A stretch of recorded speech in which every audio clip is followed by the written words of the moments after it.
Thank you so much, Nora. I'm so grateful to be with all of you today. Why? Because the greatest social movement in human history is coming. How do I know that? Because it has to. We need to heal the earth, end white supremacy, build equity for all, resist war, and spread the nonviolent tools needed to challenge the violence in our lives and in our world. Where can we turn for inspiration and training? What can help summon the energies to imagine a new world?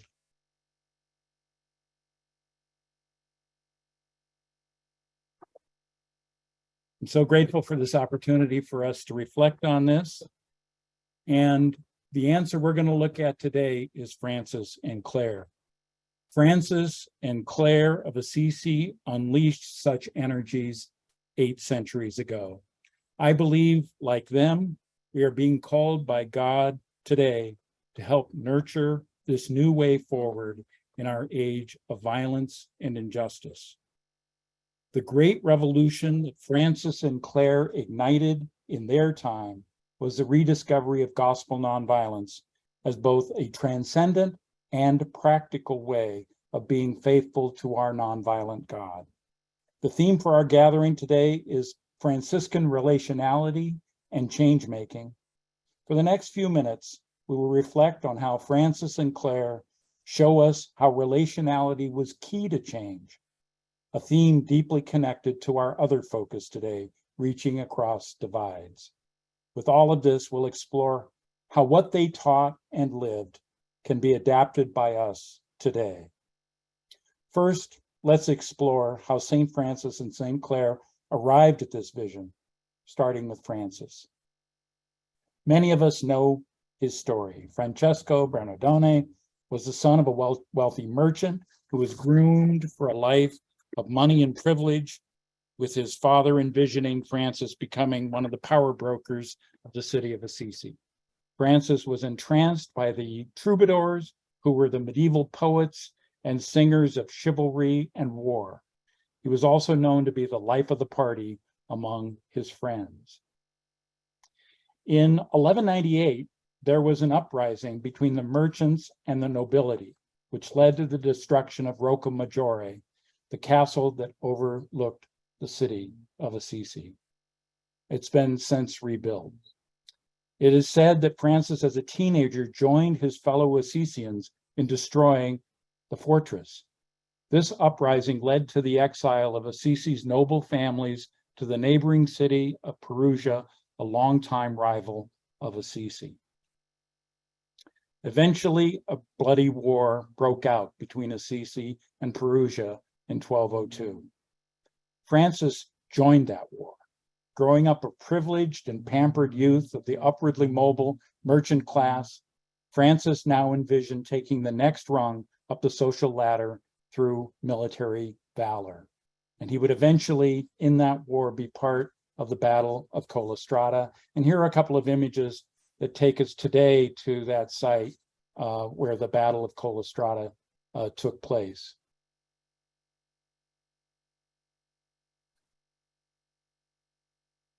And this is one of the battle areas that today is very tranquil, but in 1202 was a site of great carnage. The Perusians decisively overwhelmed the Assisians, cutting them down as they retreated. Thomas of Celano, St. Francis's biographer, writes this: there was a great massacre in a war between the citizens of Perugia and Assisi. In his book, Francis of Assisi, Arnaldo Fortini writes, the sight of those killed on the field where the fighting took place was horrible beyond words. All the fields were covered with the dead. There were likely many shocks for the young cloth merchant, one stacked on the next. The stubborn reality of medieval combat, the dizzying stench of blood and death, the overwhelming awareness that things had gone absurdly awry, the collapse of the troubadour's chivalric fairy tale, the sudden prospect that his very life was at risk, and then at the end of the day, being rounded up with the other survivors and hauled away to the dark and cramped basement of Perugia City Hall to spend a year in the suspended animation of a medieval dungeon. In the wake of this war and its brutality, Francis conceivably suffered from what today is described as post-traumatic stress disorder and moral injury. Francis experienced the trauma of war and bore many of the marks of a survivor of war. Dealing with anger was a continual challenge for Francis. In his later years, he seems to have suffered what today we would call depression. He experienced sleeplessness, nightmares, and dramatic dreams. He even lost interest in things he had previously enjoyed, including spending time in nature. Common to many people who endure war or imprisonment is survivor's guilt. It's intriguing just to wonder if Francis's exceptional concern for the poor was rooted, at least in part, in an abiding awareness that the poor Assisians who fought with him in the war against Perugia may have been slaughtered, while he, the son of a rich merchant, had instead been held for ransom. Francis returned from war deeply wounded. How was he to recover? How could he resume his old life? He could take up his previous social revelry. He could seek healing by undertaking traditional religious practices. He could become reclusive. In fact, he did all of these things, but none of them really worked. Finally, Francis thought the answer might be going back to war itself. In 1205, he abruptly decided to join a military campaign in southern Italy. However, almost as abruptly, he abandoned this plan after a dream told him to return to Assisi. So what did he do? In the Legend of Three Companions, one of the early sources, it reports that Francis endured great suffering and mental anxiety.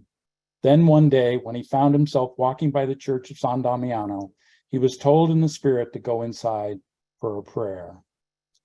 San Damiano was a dilapidated chapel, a mile and a half outside the walls of Assisi. The Legend of Three Companions goes on to say, once he entered the rundown chapel, he began to pray intensely before an image of the crucified, which spoke to him in a tender and kind voice. Francis, don't you see that my house is being destroyed? Go then and rebuild it for me. Stunned and trembling, he said, I will do so gladly, Lord. Perhaps in this critical, life-changing moment for Francis, it is as if the crucified Jesus is saying to him, look, see, behold. This is what violence does. This is the reality of cruelty and greed. The truth about the war we are waging against one another. See my wounds. See my hands, my feet, my side. They are the wounds of violence and destruction. But even more, this is not the way of God. God is not a God of carnage and retaliation. But at the same time, God does not turn away from this carnage. God enters into it, facing the worst, vulnerably, and walks side by side with all who suffer this horror. God is not vanquished, God is wounded, but God lives. And this living God called Francis to see in an utterly new way what he had experienced, the destruction at Collestrada, but also to see that God had been in the midst of that violence. God himself had been attacked at Collestrada and was present in all who suffered there. But Francis also saw in the midst of that conflagration, God was actively making peace. How? Not by fleeing from this malicious chaos, not by hurling damning judgments, not by favoring one side over another. Jesus, with arms outstretched, was actively making peace in the war zone by standing in the midst of it and opening a way through his own wounded body beyond war beyond destruction, beyond the violence that desecrates the image of God. When Jesus tells Francis, "Go rebuild my church," Francis is overjoyed. It is the closest he has come yet to penance and absolution. Without hesitation, he says, "I will do so gladly, Lord." The wounded Jesus has responded to the woundedness of Francis with a tender and kind voice, and then invites him to heal by healing the church. The encounter revealed the humanness of Jesus with a special focus on his woundedness and the willingness of the divine to face, engage with, and transform the violence of our world. But it goes beyond this. By this very act of divine mercy and compassion, Francis has been taught the way of mercy and compassion. Jesus's compassion for Francis will be a root of the compassion that Francis will have for other perpetrators of violence. He does not rail against the war making of others as if he has nothing to do with war or as if he is innocent of war. He makes peace knowing that he has made war. And after he has learned at San Damiano that absolution is possible for all of us and for any of us, in this very exchange, the rebuilding of the church has begun. Francis's spirituality and mission rejected the means of war. For example, Francis insisted that those who joined his circle would abstain from carrying weapons. Over time, this had far-reaching consequences. As former Minister General of the Friars Minor, Herman Chaluk, noted, he forbade all of his followers to carry weapons. As a result, it became difficult for some feudal lords to muster an army together, as there were so many secular Franciscans who refused to carry arms. This simple demand by Francis helped to collapse the feudal system in Europe. But Francis's spirituality and mission also rejected the culture that feeds war, including the economic inequality of emergent mercantilism. As he said at one point to his spiritual advisor, Bishop Guido in Assisi, he has given up all his possessions because if he had them, he would have to defend them.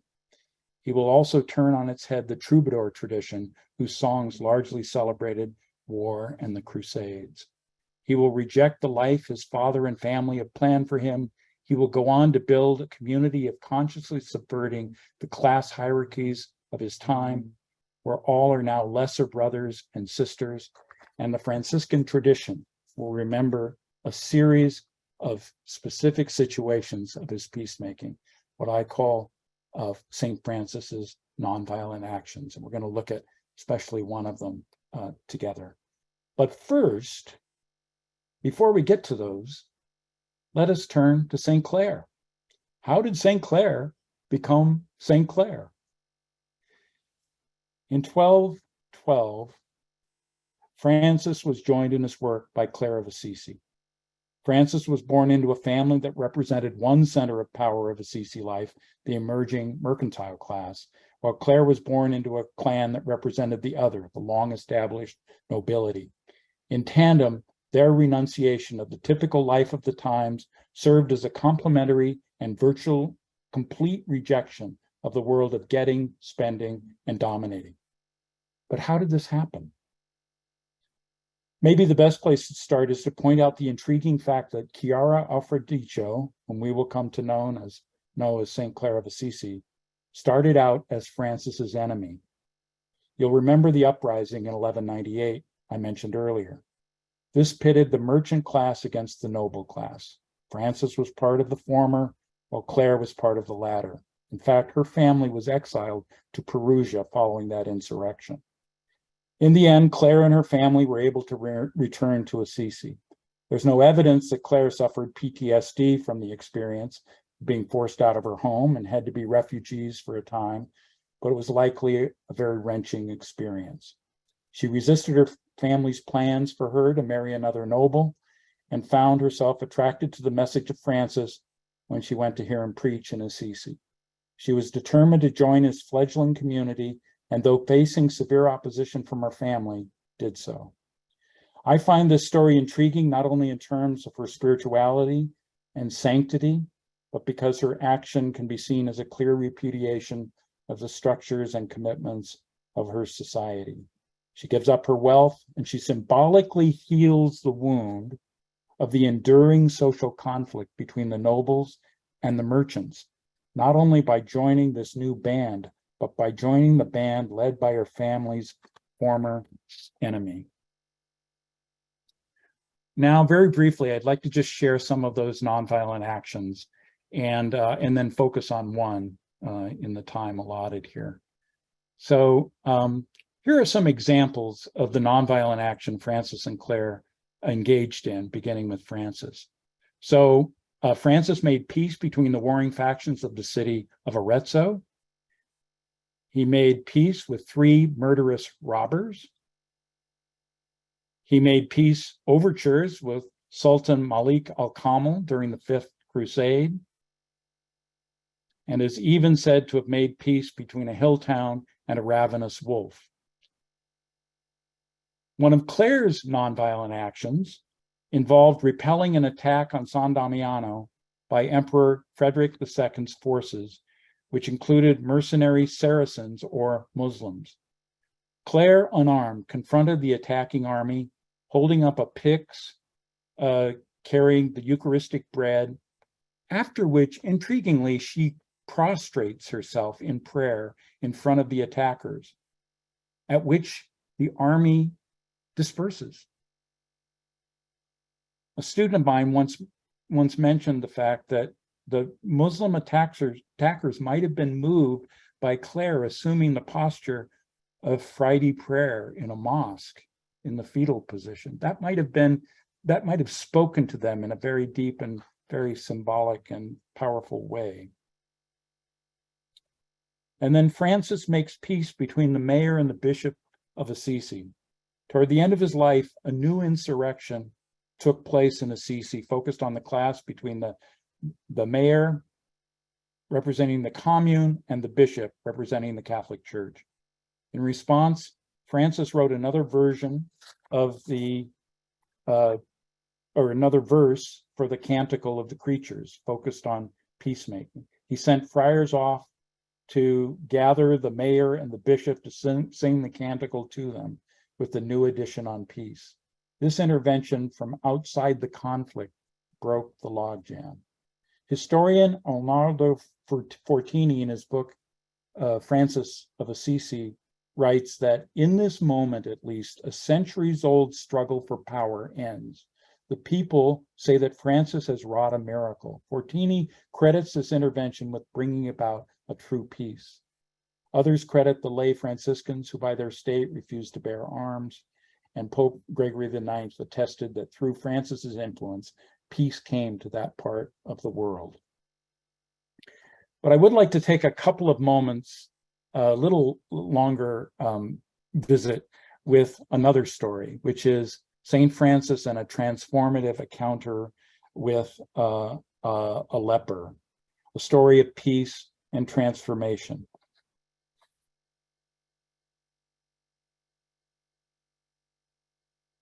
This is a story from chapter 25 of the Little Flowers of St. Francis. It takes place when followers of St. Francis were serving sick lepers in a hospital. One leper so rudely insulted anyone who served him with words and blows, and what is worse, he hurled such angry blasphemies against the blessed Christ and his most holy mother, the Virgin Mary, that no one at all could be found who could or would serve him. That's from the story. The friars who were serving him bore his insults, but then when he blasphemed Jesus and Mary, quote, they decided to abandon that leper entirely. But first they explained the situation to St. Francis, who happened to be visiting. St. Francis decided to go see the leper and greeted him saying, "My dear brother, may God give you peace." The leper responded, "What peace can I have from God? He has taken from me peace and every good thing. He has made me decayed and stinking." St. Francis explained in reply that God gives us trials for our salvation if we bear them patiently. The sick man replied, "How can I patiently bear the constant pain that torments me night and day? And I am suffering not only from my illness, but those brothers you gave me to serve me make me worse, and they don't serve me as they should." St. Francis came to believe that the sick man, in his thinking in those days, is possessed by an evil spirit and goes off to pray for him. After his prayer, he returns to him and said, "My son, I want to serve you myself, since you are not content with the others." The sick man said, "I like that, but what more can you do than the others?"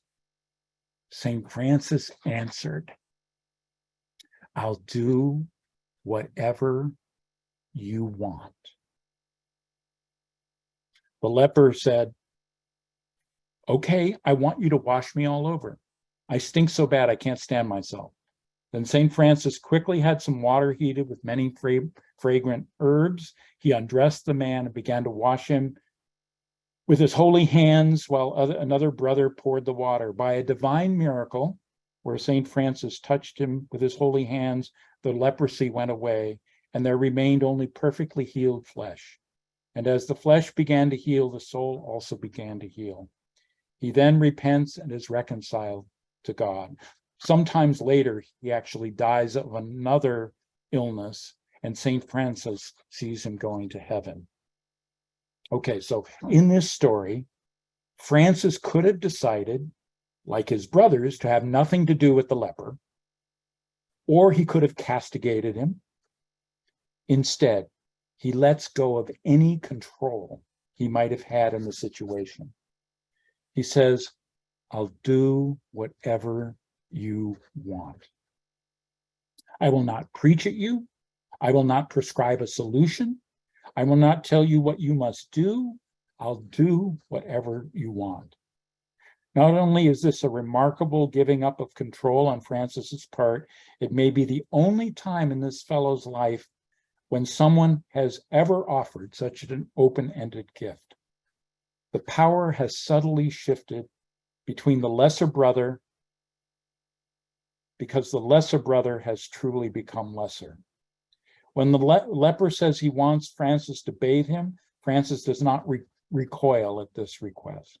Instead, he prepares a warm, fragrant bath and gently bathes the leper's tortured flesh, and in so doing helps heal his body and soul. The transformative experience unleashes a reckoning with his own behavior and a longing for forgiveness. And after he dies, he appears to St. Francis on his way to heaven.